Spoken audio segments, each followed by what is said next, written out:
Welcome to the Audit Committee meeting of October 21st, 2024. It is currently 1:03 p.m.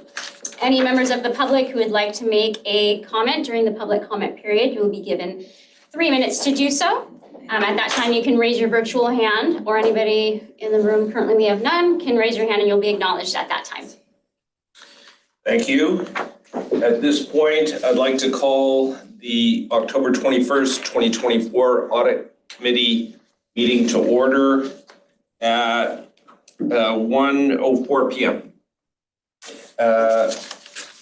Let's get started with roll call, please. Since we're not all attending in person, we'll be taking all our votes by roll call. And go ahead. Thank you. Chair Mekachuk? Present. Vice Chair Mohan? Here. Committee Member Lopez? Here. Committee Member Sangha?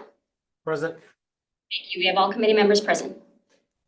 And you'll note that committee member Sangha is appearing remotely. Correct. Perfect. With that, we'll start with public comment on matters that are not listed on the agenda. Any member of the public that wishes to speak, please raise your virtual hand. No hands raised. No hands raised, and there are no public members here in the meeting room. So with that, I'll close public comment and we'll move on to the consent calendar, which is to approve the minutes of the February 29th, 2024 Audit Committee meeting. With that, I'll ask for public comment. If you're a member of the public and appearing remotely, please raise your virtual hand. No hands raised, Chair. I'll close public comment, and I would be looking for, first of all, any discussion, or I'd be looking for a motion. I'll make a motion to approve. We have a motion. A second. We have a motion and a second. May we have a roll call vote, please? Yes, thank you. Chair Mekachuk? Aye. Vice Chair Mohan? Aye. Dr. Lopez? Aye. Committee Member Sangha?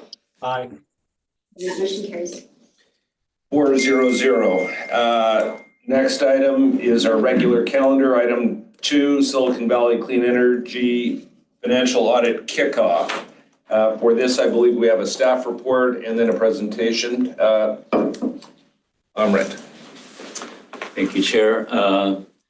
So the presentation will be made by our auditor, Kellen, who's from Presenti and Brinker. So just to give a little background, as you know, this committee doesn't meet that often. This is the second time we're meeting this year. Normally we meet twice a year, but we can meet obviously as many times as we need to. The purpose of today's meeting is to kick off the financial audit. So remember the audit our fiscal year just ended September 30th. So with this, we're kicking off the financial audit. Please feel free to ask the auditors any questions on how they will be conducting the audit. Following the completion of the audit, we expect to meet in February of next year. At that time, we will review the results of the audit and also be in a position to receive the official financial statements, which we will then take to the board to submit to the board in March of next year. That's the game plan, and we do have a closed session item after this, so remember that. Any questions before I hand it over to Kellen? All right, Kellen. All right, thank you. And it looks like from my end, I can see our presentation, or is everybody able to see that on their end? Yes, okay. So it is not September 26th, but appreciate that you're having us here. Open communication between those who are charged with governance, which is this audit committee, and the auditor is very important. It's important so that you have an understanding of our skills, knowledge, and expertise, and our capabilities of performing the audit. And it's important for our perspective to make sure that you feel comfortable communicating to us that if there were any issues, we want to have open and two-way communication. So if there was anything of substance that you needed to communicate to us, or vice versa, if we found anything and needed to communicate it to you, that we would have open channels to do so. So Appreciate you having me here today. Next slide, please. As previously mentioned, my name is Kellen Gilbert. I've been in public accounting about 17 years, mostly focused in the government auditing realm, with extensive CCA experience, and Ali Schaefer, very familiar in the CCAs as well. I think this is her 3rd or 4th year on this specific engagement, and it's just always nice for you to know that you're having continuity on the engagement. So you're getting the same crack team that we have last year again on the audit this year. Next slide, please. So this is our proposed timeline. We can obviously tweak it a little bit. I think we were slightly off of this time frame last year, but it's always good to aim high. We anticipate that the draft financial statements will be available from Mike in early January, with us wrapping up our reviews and having, if not the completed financial statements, if they have to be approved by this committee in February, our goal is to have what we would call a final draft or a solid draft by the end of January, so that everybody involved can make sure that they've reviewed it and give it the green light. In which case we would then issue at this after this committee has approved it, or again, we can fine tune that, but that's the general gist of the timeline: end of January, early February, to have the audit completed and wrapped up.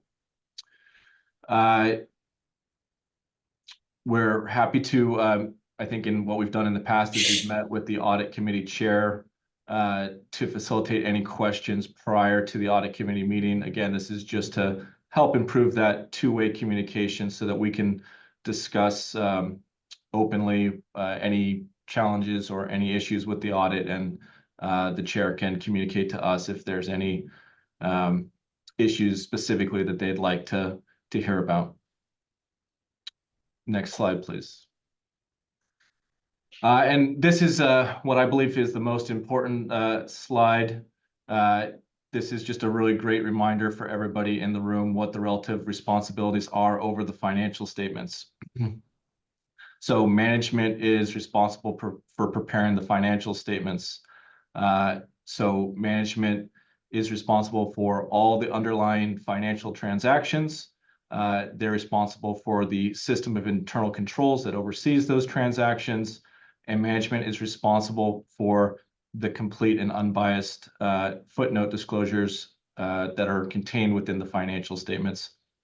So all of the information within the financial statements is the sole responsibility of management.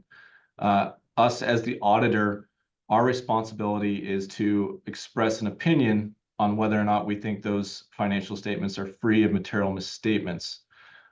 So that's really a big separation.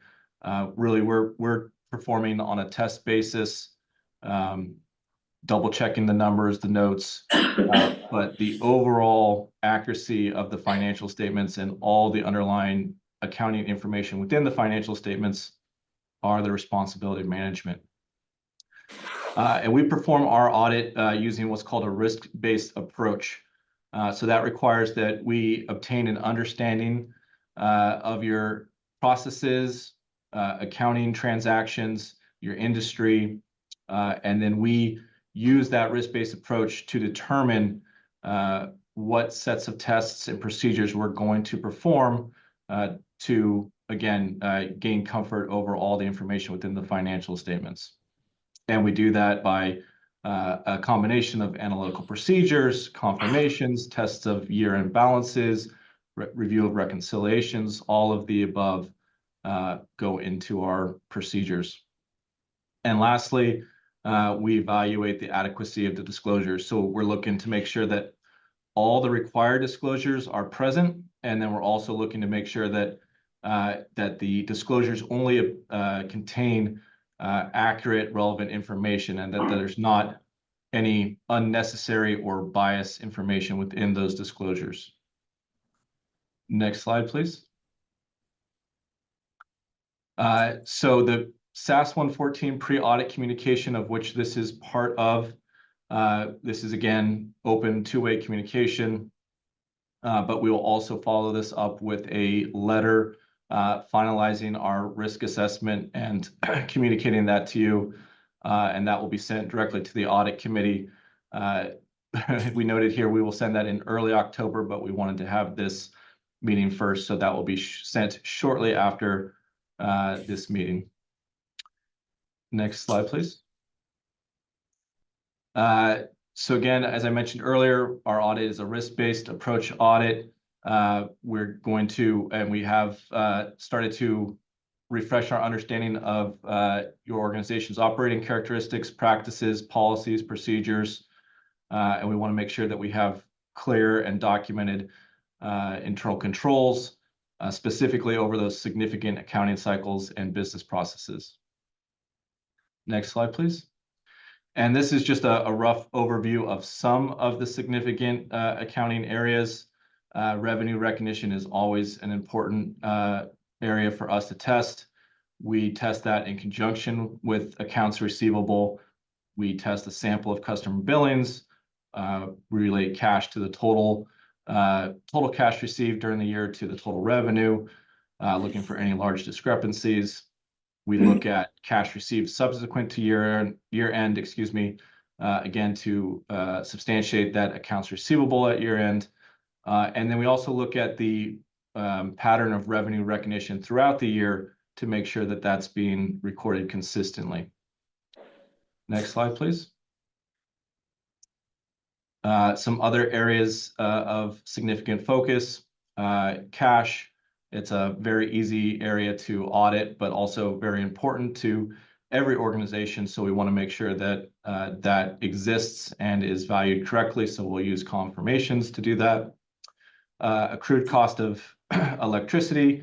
We review subsequent bills from the electricity providers, cash payments. We want to tie those out and make sure that we have a good handle on the accrued cost of electricity, that is complete at year end.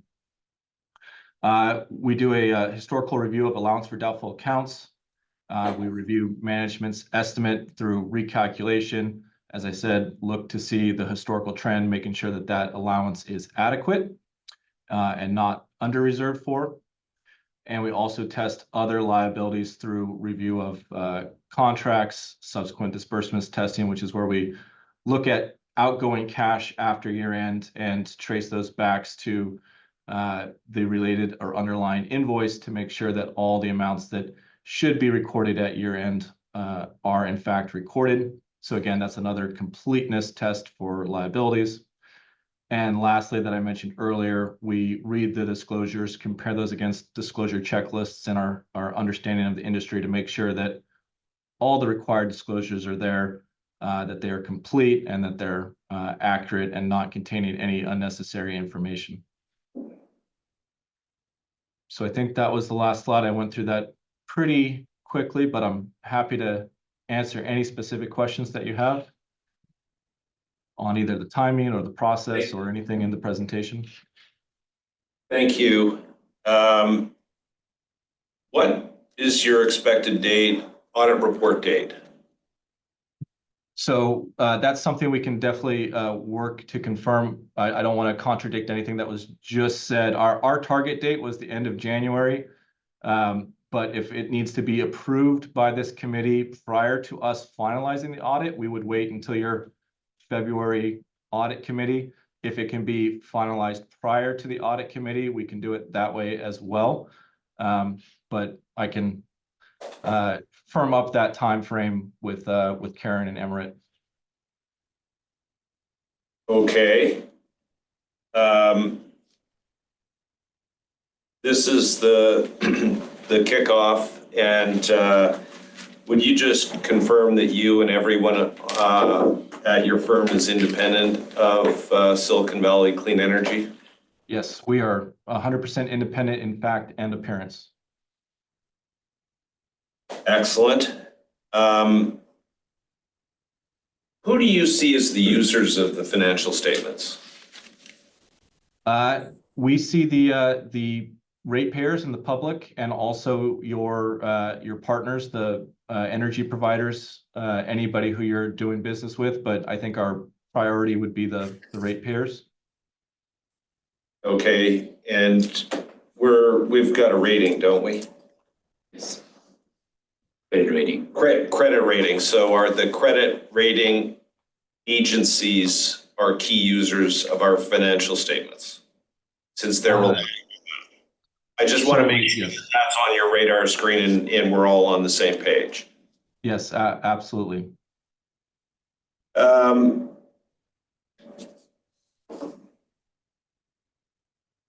Sorry, I've asked several questions. I thought I'd start off with those.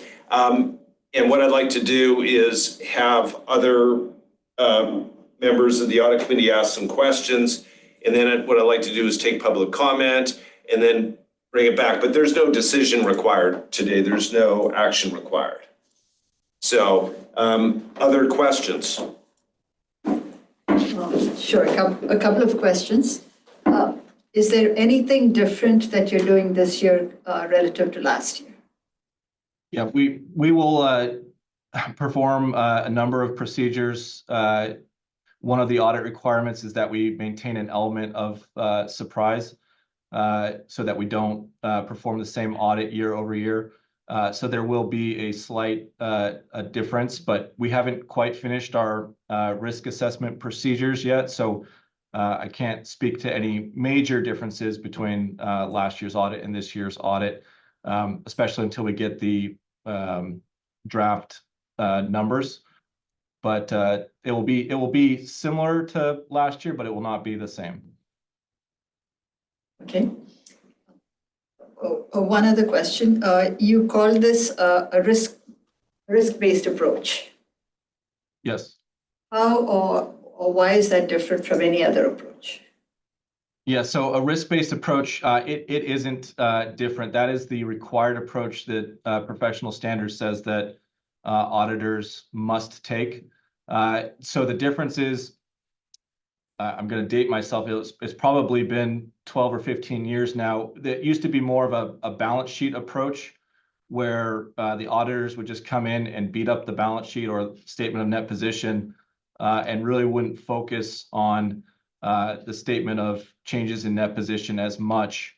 And they changed the standards again about 15 years ago and said, no, we want you to really be thinking about all the underlying transactions and identify where those risks are and really perform a more targeted audit approach as opposed to just, like I said, testing the statement of net position and assuming that the fallout would be correct in the more or less the P&L, the statement of changes in net position.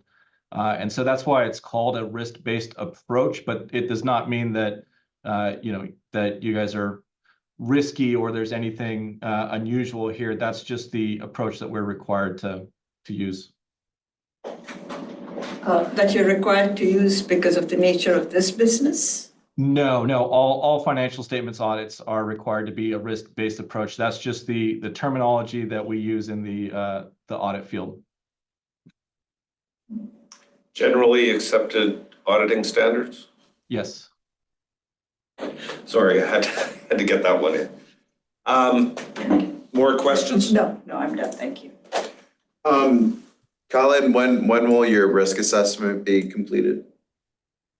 I would say within the next, well, it's mostly going to be finalized, but we always have to kind of leave it open until we get a draft of the numbers without seeing what new accounts might be in place. We can't 100% finalize it. It's kind of a series of steps of processes. So we're close to finalizing it based off of the procedures that we have done with Mike already and our understanding of the industry and of prior year, but it can't be completely finished until we have seen a draft of the numbers. Okay, Chair, and are we just doing questions for now? You want us to hold comments? Yeah, just hold comments, just ask questions. All right, yeah, that's all. Member Sangha, go ahead. Yeah, I just wanted to know if there are any specific governmental accounting standards that we're implementing as part of this audit. I don't believe that there will be any new standards applicable for this year. Thank you. that would have a material impact. We're not required to disclose all new GASB pronouncements, only ones that are significant for the year. Other questions? No? Well, now we'll open it for public comment. If you're a member of the public appearing remotely and you would like to make a comment, please raise your virtual hand. No hands raised, Chair. I'll close public comment, bring it back for comments. Sergio, Member Lopez, you had a comment to make? Yeah, this is really more for our staff, but I know that we weren't able to meet on the original cadence. I'll just be open to thinking about if we need to schedule something before February to still keep with the originally planned cycle, if that would be best. I would be open to that, and we should do some polling and discuss, but I leave that up to the rest of the committee and the chair. I just wanted to put that out there. Okay. Other comments? No.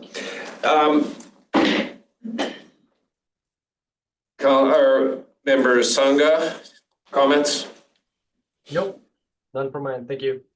Okay, I'll just make a couple of comments, and sometimes I say these time after time. Audit committee, finance committee, boring is good. So hopefully it'll be a very boring audit. The other thing is that everyone knows that Mike Marr of Marr Accountancy does our transaction processing and actually prepares the financial statements. And I think that that's an important aspect that I give some reliance upon. Just wanted to make sure that everyone understood that.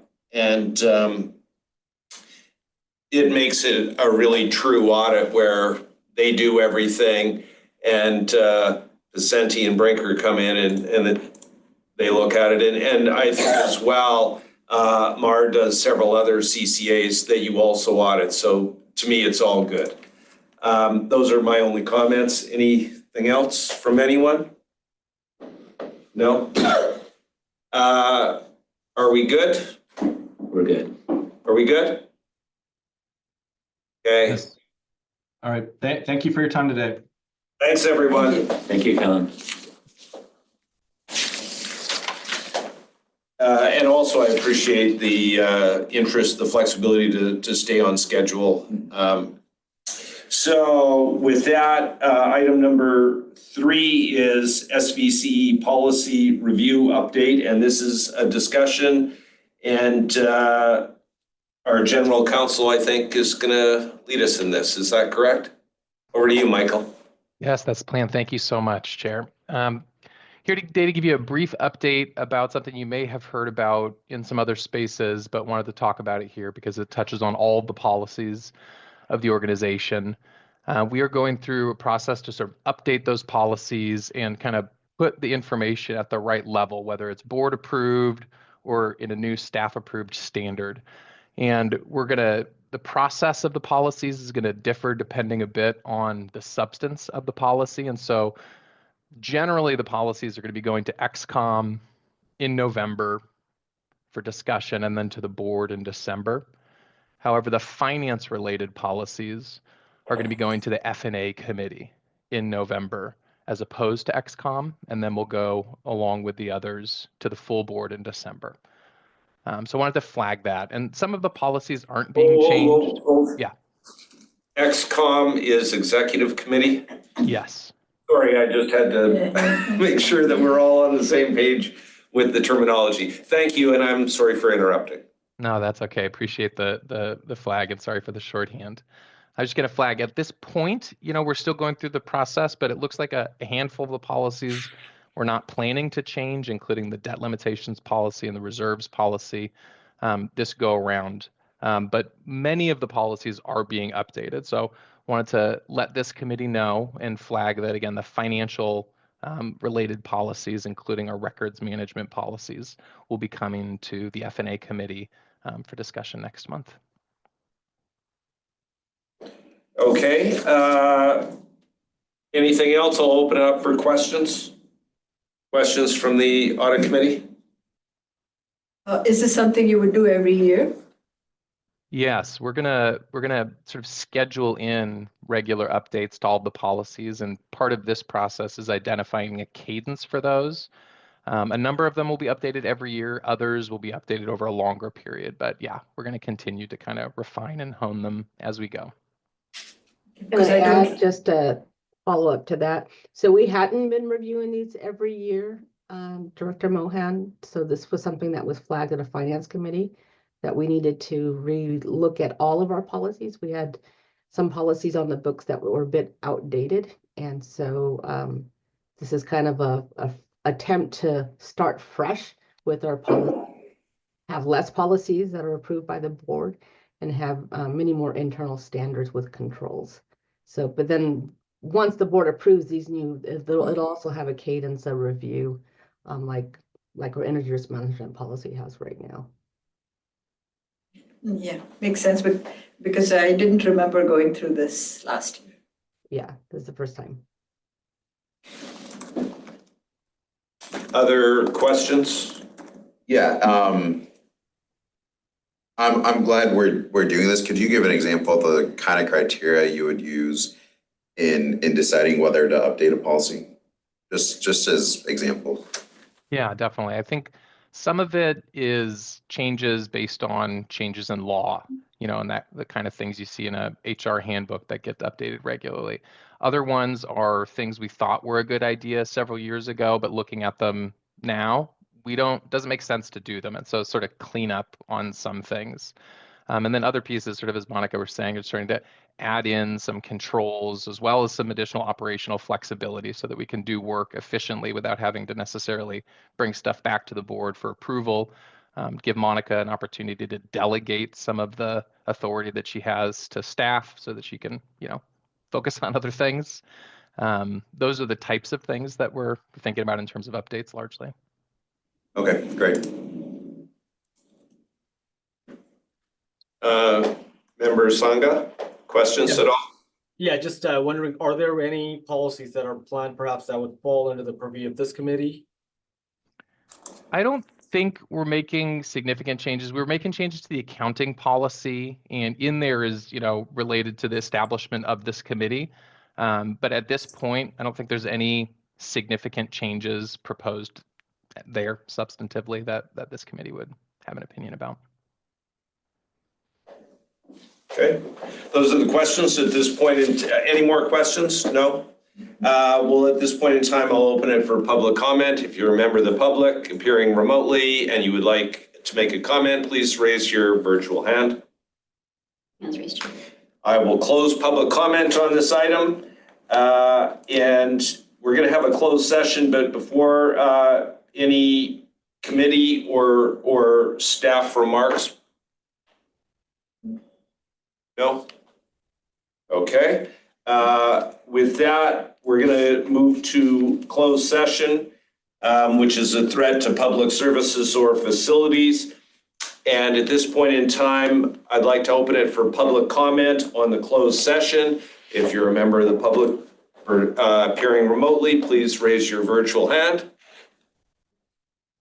No hands are raised, so I'll close public comment on this and we will move to closed session.